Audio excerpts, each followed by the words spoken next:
बहुत बहुत साल पहले, जब धरती माता भूलुका एकदम बिंदास और आलसी हुआ करती थी। उनका एक ही नियम था, मैं देती रहूंगी, तुम बस खाते रहो। सब सही चल रहा था। तभी एक गड़बड़ी हुई। एक राजा थे अंग, उनकी पत्नी थी सुनीता, मृत्यु की बेटी। नाम ही खतरनाक था। इन दोनों का बेटा हुआ वैन, जिसने राजा बनते ही अपनी अकल खो दी। वैन ने कहा, मैं ही भगवान हूं, मुझे पूजा दो। ऋषि मुनियों ने सिर खुजलाया, भाई थोड़ा तो ठंडा हो जा। वैन नहीं माना तो ऋषियों ने वैन को डिलीट कर दिया। जब वैन मरा तो धरती ने काम करना बंद कर दिया। एकदम सख्त हड़ताल। अनाज नहीं, फल नहीं, फूल नहीं। धरती माता मुंह फुलाकर बैठ गई। वैन की डेड बॉडी से ऋषियों ने मंथन करके एक नया राजा निकाला, महाराजा पृथु। एकदम चमकीले कवच में, सुपर हीरो स्टाइल। पृथु ने देखा, अरे ये क्या, मेरी प्रजा भूखी है और ये धरती तो नॉन कोऑपरेटिव हो गई है। पृथु को गुस्सा आया। उन्होंने अपना धनुष बाण उठाया और सीधे भूलुका के सीने पर तान दिया।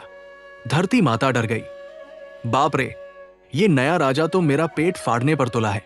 भूलुका ने तुरंत आत्मरक्षा मोड ऑन किया और कहा, हे पृथु, शांत हो जाओ, मैं तुम्हारी मां हूं। तुम मुझे क्यों मारना चाहते हो? मैं तुम्हें सब देती थी, पर अब जब वैन जैसा दुष्ट राजा आया तो मैंने अपनी सारी दौलत अंदर छिपा ली है। अब मैं तब तक कुछ नहीं दूंगी जब तक कोई ईमानदार टैक्स कलेक्टर नहीं आता। पहले तुम सिर्फ लेते थे, अब तुम्हें निकालना भी पड़ेगा। पृथु को यह बात समझ नहीं आई। निकालना मतलब क्या? भूलुका ने समझाया। मतलब ये कि अब मैं आलसी भंडारी नहीं बनूंगी। अब तुम्हें मुझसे अनाज खींचना पड़ेगा। मैंने अपनी सारी चीजें पहाड़ों, पत्थरों और जंगलों में छिपा दी है। पृथु ने कहा, ठीक है, आज से नया नियम। उन्होंने पहाड़ों को समतल किया, नदियों के लिए रास्ते बनाए और अपनी प्रजा को एक नई तरकीब सिखाई, खेती करना।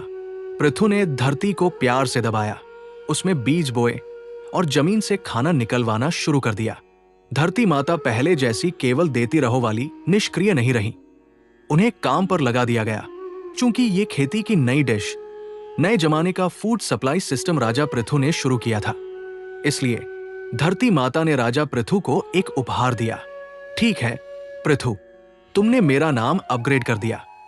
अब लोग तुम्हें मेरे अंदर से खाना निकालने के लिए याद रखेंगे। आज से मैं पृथ्वी कहलाऊंगी। तो इस तरह महाराजा पृथु के कारण धरती का नाम भूलुका से बदलकर पृथ्वी हो गया।